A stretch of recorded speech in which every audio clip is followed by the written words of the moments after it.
1er avril oblige, nous avons décidé de rire dans ce nouveau numéro de C'était mieux maintenant, avec des comiques de tous les âges. Nikos, tout juste 20 ans, est déjà marrant, il fait sa première télé ce soir. L'incroyable Florence Mendez, elle était prof dans une autre vie depuis 3 ans, elle ne quitte plus les scènes. Il a été Monsieur Virgule, les fans de Blabla s'en souviennent, l'incontournable Bruno Coppens qui lui ne quitte plus les scènes depuis bien 40 ans maintenant. Et puis Marion, comédienne et humoriste d'expérience, nous l'avons rencontrée chez elle pour lui montrer ses propres sketchs et elle a bien rigolé.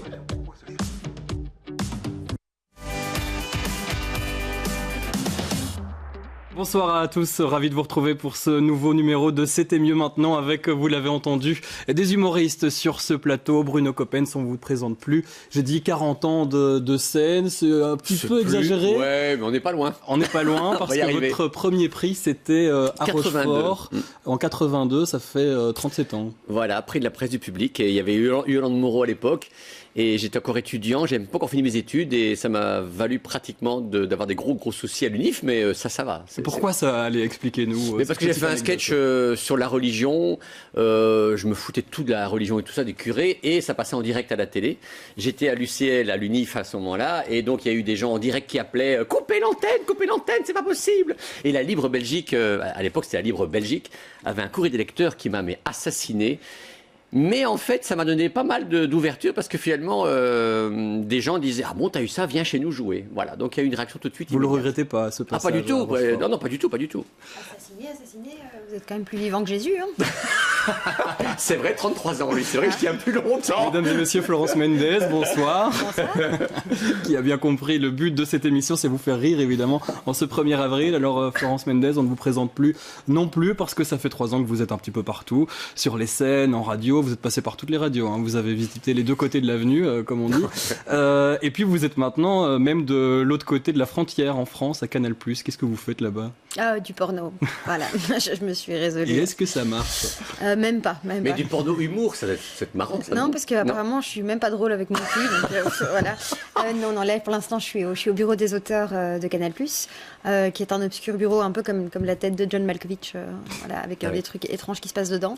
On écrit pour une émission qui s'appelle Le JT Pressé, et puis c'est là où on va travailler sur des sujets de séries, des choses comme ça. Donc voilà, c'est très très chouette. Voilà, mais ce soir, c'est sur BX1 qu'on vous regarde. Et on va tout de suite regarder un extrait de votre spectacle. C'est tout de suite. Mais quand tu deviens maman, le pire, c'est pas l'accouchement, c'est pas les douleurs, non. Le pire, quand tu deviens maman, à part l'enfant, c'est les autres mamans. Les mères bobo bio. Celles qui font tout mieux que toi. Moi, j'ai accouché dans la forêt. Par une nuit de pleine lune.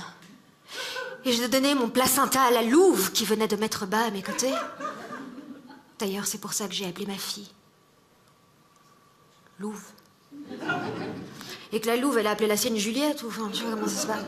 Non, là, je caricature, mais il y a une meuf qui m'a vraiment posé la question, qui m'a dit « Florence, t'as accouché par césarienne, c'était un choix ». Non, j'ai perdu un pari.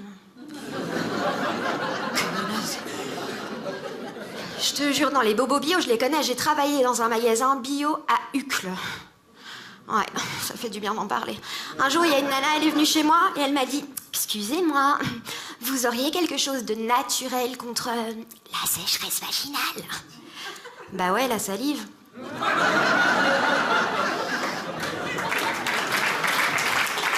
Et voilà, c'est un peu ça, Florence Mendez. Je le disais, vous étiez prof avant. Qu'est-ce qui vous a amené sur la scène? La dépression. La dépression, pourquoi? Parce que c'était pas votre bon métier? Non, je pense que le seul bon métier que je fais, c'est celui que je fais maintenant. J'adore les gosses, au sens très légal du terme, mais l'école est c'était un univers normatif à crever. Et moi, j'étais en train d'en crever. J'adorais donner cours, mais les salles de prof, c'était trop compliqué pour moi. Toute cette structure, cette façon de faire, cette façon de voir les choses, je ne pouvais pas. C'est ça l'humour, c'est sortir de la norme. Moi j'ai connu ça comme elle, les salles de prof, pour moi c'était un été noir d'envie, de désir. J'aimais bien être avec les élèves en classe parce que ça, c'est un peu comme une scène, un peu. Mais je suis peut-être aussi très indépendant dans l'âme. Hein. Donc tous ceux qui aiment bien cette norme-là, beaucoup s'y retrouvent, hein. Il y a quand même beaucoup d'enseignants. Et ce genre de blagues qu'on voyait de Florence Mendes, ces sketchs, si vous les faisiez il y a 40 ans, comment c'était perçu? Est-ce que vous pouviez même y penser de faire? Non, alors si, il y a des gens qui pouvaient le faire, mais alors ils devaient le faire avec un masque ou surjouer. Donc il y avait des femmes, il y avait par exemple les deux vieilles là, les femmes pouvaient. Les vampes. Les vampes, qui n'étaient pas vieilles à l'époque, mais qui jouaient des vieilles, ou Zouk, qui était complètement ailleurs, elles pouvaient dire des choses énormes. Mais il y avait la caricature. Aujourd'hui, les femmes sont telles quelles, elles se montrent telles quelles et disent ce qu'elles pensent. Avant, les femmes en humour, il fallait qu'elles se déguisent, qu'elles surjouent. Ce n'est pas une femme, mais on n'a pas encore présenté Nikos ce soir. Alors Nikos, tu es étudiant à 20 ans, c'était un peu le même parcours que Bruno Coppel, c'est une certaine époque. Est-ce que tu as déjà reçu est-ce que on t'a déjà, la direction de l'IEX, là où tu étudies, hein, l'école de communication, t'as déjà parlé de ce que tu faisais? Est-ce qu'il pourrait te censurer? Ah non, je pense pas qu'il y ait censure, mais on a organisé, il y a justement une semaine, on a organisé une soirée stand-up dans l'auditoire de l'IEX. Et donc on a invité 5 humoristes, donc on était 6 en tout. Et on a fait une soirée là qui était organisée par le cercle de l'IEX, mais l'IEX était d'accord forcément. Et a relayé l'information et était très content enfin, ils sont très pour parce que ça fait vivre le spectacle vivant et c'est un peu la même chose, c'est communication, c'est assez lié. Ouais. Donc c'est que du bon. Ils aiment bien avoir des gens peut-être qui sont connus et qui commencent à être connus. En tout cas, c'est vraiment la plateforme What the Fun qui a permis de te lancer. On va regarder en images ce que c'est la plateforme What the Fun. C'est une plateforme qui rassemble une centaine d'humoristes maintenant à Bruxelles et même partout en Wallonie et à Bruxelles. Regardez ce que ça donne. C'est un reportage qui a été réalisé pour les réseaux sociaux. Mesdames et messieurs, bienvenue au What the Fun! Alors, le What the Fun, c'est à la base des soirées qu'on appelle des plateaux d'humoristes. C'est-à-dire qu'on va présenter sur scène, en général, 6 humoristes différents pendant toute une soirée, qui vont se passer le micro pendant à peu près une dizaine de minutes chacun. Donc ça permet en fait au public de voir de tous les genres, de tous les styles, et surtout aux humoristes de pouvoir tester, de pouvoir exercer, de pouvoir changer de style, de pouvoir s'essayer sur scène. Ik ben echt Nederlandstalig. Voilà, je vois la maison du peuple qui a bugué à hic.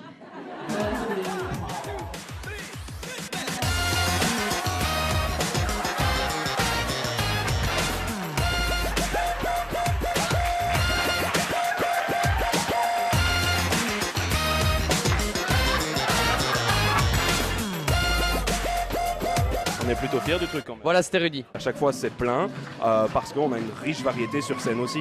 Si tu viens voir un What the Fun, 2 What the Fun la même semaine, tu ne verras pas les mêmes artistes d'office et tu auras une soirée tout à fait différente. C'est difficile de tomber 2 fois sur la même soirée. Et c'est un vrai plaisir, tu tiens, et c'est un vrai plaisir, un véritable plaisir, suis-moi Rudy, de jouer aussi devant une salle remplie. Il y a une différence entre être dans une pièce vide où il y a 4 personnes, où il n'y a pas spécialement d'ambiance et raconter une vanne, que d'être dans un bar plein à craquer avec des gens qui sont chauds, qui sont là pour déconner et d'avoir des rires. Et tu es marié depuis longtemps? Elle regarde. Donc mesdames et messieurs, le mari est à côté. C'est le mari ou pas? Ça serait pire que ça soit pas le mari, vraiment. C'est le témoin. C'était quand j'étais bourré, je me rappelle pas. Franchement, moi, je crois qu'il y a toujours un potentiel très grand d'humoristes, de gens rigolos en Belgique. Et au fur et à mesure des années, ça se décline de façon différente. Alors, il y a 20 ans, c'était peut-être plus la radio. Il y a 10 ans, peut-être un peu plus la télévision, un peu avec le sketch comédie qu'on connaît de François Pirette, des frères Taloche, etc. Aujourd'hui, l'humour se décline plus à la façon stand-up. Alors, les autres médiums existent toujours. C'est juste qu'on sent en tout cas qu'il y a un engouement pour la discipline, la façon de décliner l'humour qu'est le stand-up. Voilà, le stand-up, c'est l'humour un peu à l'américaine, hein, où on fait rire sur scène. Ici, ça se passe dans des cafés bruxellois. Est-ce que tu peux nous dire approximativement combien tu arrives à être rémunéré en faisant ce genre de soirée de temps en temps? Ça dépend vraiment des scènes. Ça dépend un peu des scènes. Il y a des plus grosses scènes où il y a plus de personnes. Mais généralement, je crois que on est dans du 40 € la soirée. Donc on peut pas en vivre. Florence, vous avez testé aussi ce genre de... Alors étrangement, moi je suis jamais allée au What the Fun, je sais pas pourquoi, un concours de circonstances, ça s'est jamais fait. Moi après j'ai été mise au monde par Dan Gagnon et très vite j'ai eu un principe de c'est du taf et donc il va falloir... Faut y aller, il faut bosser, on n'est pas voilà. dans le petit plus sympa qu'on peut faire. Voilà, moi j'ai très vite eu ça, mais par exemple il y a eu des scènes assez rigolotes. Il y a eu un moment pour le festival Bruxelles en scène, sur scène, sous scène, je sais plus. C'était Fadila Lanen elle-même qui avait demandé que ce soit moi qui ouvre et je venais de commencer, donc c'est quand même pas rien. Et on me dit combien tu demandes et moi j'ai dit 150. Quand j'ai dit ça à Dan qui me dit donc Florence, calvaire, il y a la ministre de la Culture qui demande tu viens ouvrir une scène et tu demandes 150 €. Et donc oui, et c'est vrai que heureusement que pour les gens pour qui ça doit être une passion, c'est chouette qu'il y ait moyen d'être payé au chapeau, etc. Mais encore une fois, notre domaine, et comme tous les domaines artistiques en Belgique, il est temps qu'il y ait de la reconnaissance et médiatique et pécuniaire pour les artistes belges, parce que et ça demande quand même un sacré courage de faire ce qu'ils font là, de monter sur scène devant les gens. C'est une vraie gestion, hein, en plus de gérer cette centaine d'humoristes qui va, c'est 2-3 soirs par semaine, c'est énorme dans des cafés bruxellois. Est-ce que ça existait à votre époque, quand vous étiez étudiant? D'abord, on n'était pas nombreux à vouloir faire ça, parce que tout le monde trouvait ça débile d'être comique dans les années 80-90, parce que on voyait pas les débouchés entre guillemets, c'était pas un métier, donc voilà. Mais il y avait quand même quelques lieux. C'était plutôt des cafés-théâtres genre la Samaritaine, la Soupape, le Samoil, tout ça. Le Samoil existe encore, mais voilà. Donc des petits lieux comme ça. Mais il y avait des plateaux. Et moi, je me souviens d'ailleurs, lui parlait de l'IEX et de soirées dans l'auditorium. J'ai connu ça aussi à Saint-Louis et à l'UCL, où on faisait aussi des soirées dans l'auditorium. Hein, c'était plus cabaret alors. C'était plus cabaret. Et il y avait un mélange parfois de musique et d'humoristes. Il n'y avait pas que les humoristes. Le stand-up n'existait pas encore chez nous, en tout cas. Et donc c'était plutôt, il y avait parfois deux mecs avec une guitare qui jouaient un truc, un mime, et il y avait un mélange qui était beaucoup plus diversifié. Maintenant ça a changé, mais à ce moment-là c'était un peu, on essayait des choses quoi. Ça a changé aussi peut-être grâce ou à cause aux réseaux sociaux. Est-ce que vous utilisez les réseaux sociaux?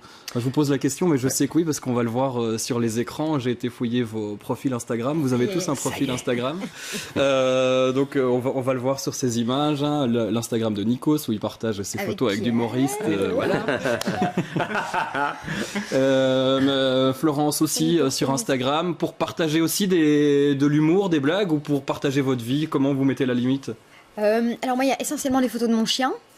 Mais sinon, bizarrement, c'est un truc qui me frustre énormément sur ma page Facebook. Bon, pour l'instant, j'ai de la chance, mais mes dernières dates étaient complètes. Sur ma page Facebook, si je poste un event en disant coucou les amis, je fais des blagues là-bas, j'ai 15-16 likes. Si je poste une photo de moi, même pas belle, une photo de moi, je suis à 300 likes. Et donc, c'est un système qu'on a beau pas apprécier des masses, dans lequel on est un peu obligé de jouer. De jouer la personnification. Voilà. Tout à fait. Et c'est très marrant parce que vous entendez beaucoup de gens qui disent oui, les réseaux sociaux, machin, mais en fait, moi, mon ex faisait partie d'un groupe de musique et très très tard, ils ont refusé en disant oui, mais les réseaux sociaux, c'est de la merde, etc. Maintenant, on ne peut plus passer à côté de ça. Il faut ça fait partie de la vie et surtout pour des artistes, j'imagine, puisque c'est un moyen de promotion. Tout à fait. Mais moi, par exemple, ceux qui n'écoutent pas la première, mes chroniques, la première, j'ai flanque sur Instagram et je touche d'autres publics qui n'écoutent pas nécessairement la radio, puis qui les découvrent et puis vice versa. Donc il y a voilà, c'est nécessaire, oui. Voilà, donc vous partagez ce que vous faites, par exemple, sur la première. Ouais. On va voir un autre exemple, c'est celui de Nikos, où il prévoit des formats humoristiques spéciaux pour les réseaux sociaux. Ça s'appelle Réponse en musique, ça m'a fait beaucoup rire, regardez tout de suite. Excusez-moi, monsieur, pouvez-vous me dire à qui est le monde? C'est à nous, le monde est à toi et moi. Mais peut-être que sans moi, le monde sera à toi. Et peut-être qu'avec lui, le monde sera à bout. Et c'est peut-être mieux ainsi. Mais sans qui tu aimes te déhancher. Ouais, ça va, ouais. Tu aimes danser. Ouais, tu aimes danser. Ouais. Ça se voit. Arrête. Tu vois. Tu aimes te déhancher. Ouais, ça va, ouais. Ouais, tu aimes danser. Ouais, tu aimes danser. Tu sais. Non, je sais pas. Non, mais je t'ai dit, je ne veux pas danser, ok?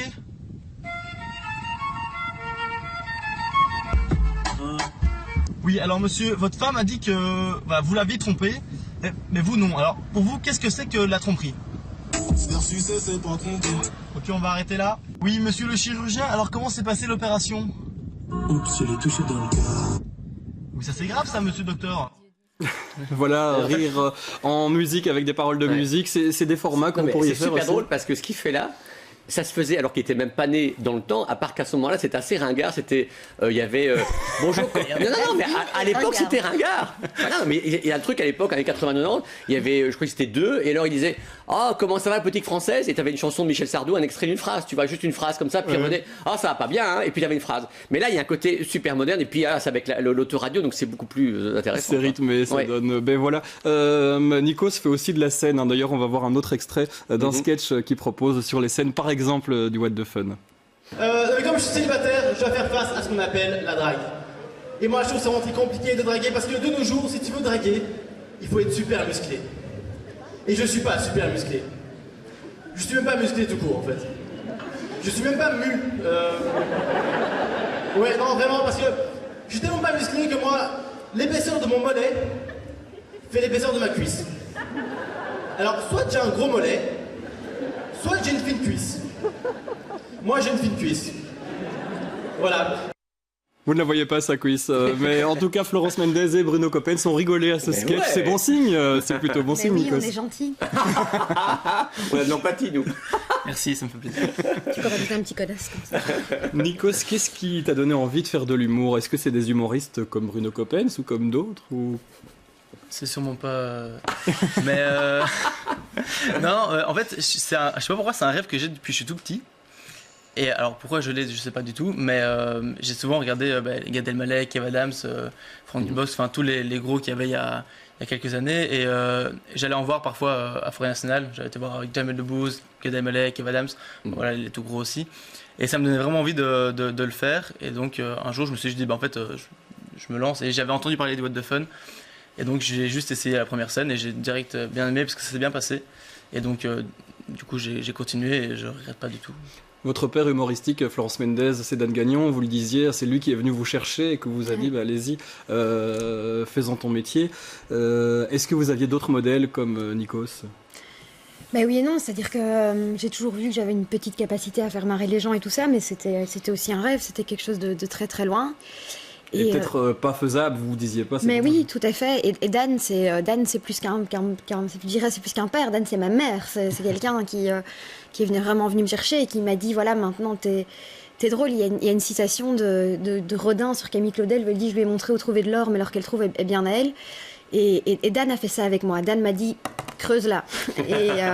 Et c'est pour ça que j'en serai toujours infiniment reconnaissant. Et dans mon parcours artistique, ce sera pour toujours quelqu'un qui est dans mon cœur parce que c'était je pense qu'on a tous ça en tant qu'humoriste. Les premières fois où tu arrives, c'est une forme d'expression. Et tant que tu n'arrives pas à cette forme d'expression-là, tu as une frustration, tu as une douleur à l'intérieur de toi.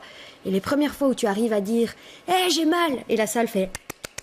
ça fait du bien, quoi, finalement. En tant que femme, c'est quoi être humoriste aujourd'hui? On en voit beaucoup, mais quelles sont les difficultés propres au genre? Eh bien, je pense que pour l'instant, on est toutes très trash, ce qui pour moi n'est pas une... Mais c'est une particularité, c'est voilà. votre spécialité. Florence Mendes, on sait que c'est de l'humour trash aussi. Eh bien, vous vous trompez, parce que si vous venez voir le spectacle, je suis pas trash, je suis cash. C'est-à-dire que je vais faire des vannes osées, etc. Mais je vais pas arriver en disant hey, salut, j'ai la chatte qui gratte. Oui. Avec tout le respect que j'ai pour les gens qui ont la chatte qui gratte. Mais c'est pas ma spécificité. Ma spécificité à moi, c'est que j'ai de l'humour où il faut un peu de recul. Il y a des blagues où il faut 2-3 secondes pour les comprendre et où j'essaye d'un petit peu. Mais c'est vrai qu'en tant que femme, et même moi je tombe parfois dedans. À un moment, on ne sait plus, alors on a la facilité de se dire, et là je vais dire bite, et comme les gens ne s'attendront pas à ce que je dise bite parce que je suis une femme, ça va faire rire. Donc il y a ça, et puis il y a d'autres difficultés. Il y a certaines personnes qui n'ont toujours pas accepté qu'on ouvre notre gueule.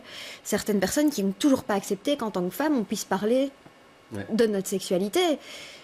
Guillermo Guise, que j'aime, que j'adore, parle de sa bite pendant 1 heure, ça ne gêne personne. Moi, si je fais ça, ça va gêner des gens. De ta bite? Aussi. Pendant 1 heure, ça va être... Remarque, ça fait un beau sujet. C'est ça, pourquoi pas. Mais non, mais tu le sais bien. Bruno et moi, on a travaillé ensemble sur un samedi d'enfer où j'étais pas la plus gérable des chroniqueuses, mais j'ai toujours laissé exprimer. Et voilà, et il y a eu c'est ça, tu m'as toujours laissé une énorme place, mais ça a posé des soucis. Quand vous dites à certaines célébrités qui ont dit de la merde sur MeToo, vous les prenez par les oreilles et vous dites bah alors mon grand, qu'est-ce que t'as dit? sont pas contents, surtout de la part d'une nana. On va regarder une autre nana, elle a 85 ans aujourd'hui, c'est Marion, ça a été une des humoristes aussi, hein. Vous avez sûrement travaillé avec elle, une pionnière ici à Bruxelles, à la télévision, c'est une comédienne à la base et on lui a montré ses propres sketchs, regardez ce que ça donne. Sire, dit Marie-Thérèse, ne souffrez-vous point qu'on vous donne pour épouse aussi pauvrette damoiselle, car point jolie ne suis, et point non plus ne brille par l'esprit. Madame, répondit Louis, c'est très bien ainsi, car s'il y a un truc qui ne va pas avec le boudin, c'est bien la cervelle. Faire rire, c'est pas facile pour une femme, parce que ça, quand on rit, on n'est jamais en très belle posture, tandis que quand on pleure, ah là là, c'est beau ça. Je tiens à mourir également sans verser un copec. Le rire, c'est une mathématique.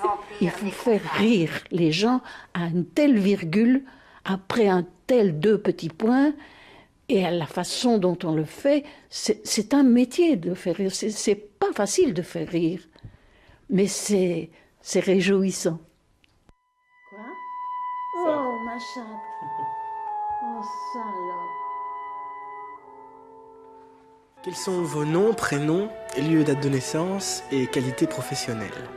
Tout ça, c'est ma carte d'identité. Je m'appelle Georgette Mariot, avec un T. J'ai épousé Léo Collin. Je suis née un 16 avril 1933 à Recourt-les-Lièges. J'ai l'impression de me trouver devant un flic. Est-ce que vous avez des personnages de prédilection? Oui. J'aime bien les humbles. Et les naïfs, les innocents, les enfants. L'innocence de l'enfance, pas les innocents comme ça. Mais j'aime bien être quelqu'un qui découvre. Comme je ne me rappelais plus du tout de ce qu'elle dit, de ce que je disais, j'ai l'impression d'apprendre quelque chose et c'est très curieux. La personne qui apprend à moi, c'est moi. C'est très curieux. Je me suis fait un retour en arrière et un retour, elle est toujours en arrière, et un retour d'espoir, de ténacité. J'ai l'impression que j'étais très bien bâtie. Je suis un peu plus fatiguée maintenant, mais 30 ans après, il y a de quoi, hein. Oh, voilà mon bonhomme. Avec Brassens, Léo et Brassens. Le rire, c'est une richesse extraordinaire. Ah, si les gens pouvaient rire un peu plus. Quand vous êtes dans un tramway ou dans un bus et que vous voyez la gueule des gens, on a envie de leur dire, j'ai envie de leur sourire pour voir. Et si je leur souris, ben ils sourient. Ça serait beau un monde où tout le monde sourit. Vous allez l'appeler pour votre première partie, Florence, c'est ça que... Adorable, hein. Voilà, non, je le dis, Marion, si vous voulez venir, je vous invite à faire ma première partie. Voilà, elle regarde l'émission ce soir, évidemment, elle aurait voulu être avec nous, mais c'est pas possible. On la salue, merci Marion d'avoir accepté de regarder ces sketchs et de nous ouvrir aussi sa porte, parce que c'était une des pionnières. Florence, encore un petit mot sur les femmes à cette époque-là. Vous, si vous étiez née à cette époque-là, comment vous auriez pu exprimer votre art ? Malheureusement de la même façon, malheureusement et heureusement, parce que voilà, j'ai beaucoup de qualités, beaucoup de défauts. Le plus gros défaut étant que je suis intègre, m'a apporté beaucoup d'emmerdes. Je ne sais pas dire les choses autrement que ce que je l'ai dit. Et cash, comme vous le disiez. Voilà, voilà, je pense que j'aurais fini brûlée sur un bûcher comme sorcière au Moyen-Âge. Ça n'aurait pas duré longtemps. Et voilà, mais je ne sais pas faire les choses autrement. Bruno Coppens, votre Lover Bouquet, c'est le spectacle qui tourne pour l'instant. Particularité, vous allez bientôt jouer la 100e. Ça se passe cette semaine, jeudi. Alors il va falloir quitter Bruxelles. À la Louvière. C'est à la Louvière parce qu'il y aura des surprises. Oui, quand c'est une 100e, vous fêtez ça, ou une dernière de série. Et donc là, j'ai invité 3 personnes à venir sur scène. Je ne peux pas le dire parce que c'est quand même des surprises, sinon ça ne sert à rien. C'est pas nous. C'est vrai, mais il y aura 3 surprises. Allez-y, faites une vraie surprise. Ce qui est vrai, c'est que j'ai contacté ces personnes-là, mais je ne sais pas quand elles vont intervenir. Là, c'est carte blanche, donc voilà, je vais être interrompu en plein milieu de mon monologue. Et, On regarde un extrait d'un de vos monologues, justement. Je suis beau, je suis bon, et du bon au beau, je suis beau le beau. Voulez-vous que ce dévolu de velours évolue entre nous en volute de volupté. Car vers vous, ces vertus, mes vertus déperdues. Cet amour que je vous... Cela nous... Comment t'as deviné? J'ai mis 3 ans pour l'écrire. Tous les hommes de la salle, vous allez faire nounou dans les aigus. Et les filles, vous allez faire boubou en cœur de l'armée rouge. Ex-rouge, d'accord? On fait un test pour voir. Attention, cet amour que je... Ça semblait simple comme texte, mais... Vous voulez écrire nos tableaux, ça va aller. Donc je rappelle, c'est d'abord les filles qui vont faire boubou, et puis les hommes nounou. D'accord? Vous savez qui vous êtes globalement. Ceux qui ont un doute font les deux. Attention, c'est parti. Cet amour que je... Cela... L'humour lyrique de Bruno Coppens, c'est donc à voir à la Louvière ce 4 avril et puis encore d'autres dates. Oui, à Avignon cet été, puis ça continue. Tout ça, c'est sur votre site internet. Florence Mendez, on peut vous voir dans Délicate. Vous tournez aussi en ce moment. Oui, tout à fait. Vous pouvez retrouver toutes mes dates sur la page Facebook. Je vais passer Charleroi, Liège. Je vais juste mettre mes vaccins en ordre. Et sinon, je suis au Kings of Comedy Club le 16 avril. à Ixelles. Une autre place, on n'en a pas beaucoup parlé, mais c'est une autre place de l'humour à Bruxelles qui monte. Et vous y serez donc le 16 avril. Nikos, quand est-ce qu'on peut vous voir sur une scène de What the Fun? What the Fun, je sais plus, mais je sais que je vais aussi au Kings of Comedy Club le 17 avril. Voilà, les grandes scènes sont réservées aux plus jeunes humoristes. On fait avec 2 autres humoristes, on va passer là-bas. Et c'est qui? C'est Costia et Denis. Costia et Denis, allez-y. Voilà, sous les conseils de Florence Mendez. Allez-y, merci à tous d'avoir participé à cette émission en tant que rigolo et rigolote. Je vous retrouve le mois prochain pour un prochain numéro de C'était mieux maintenant.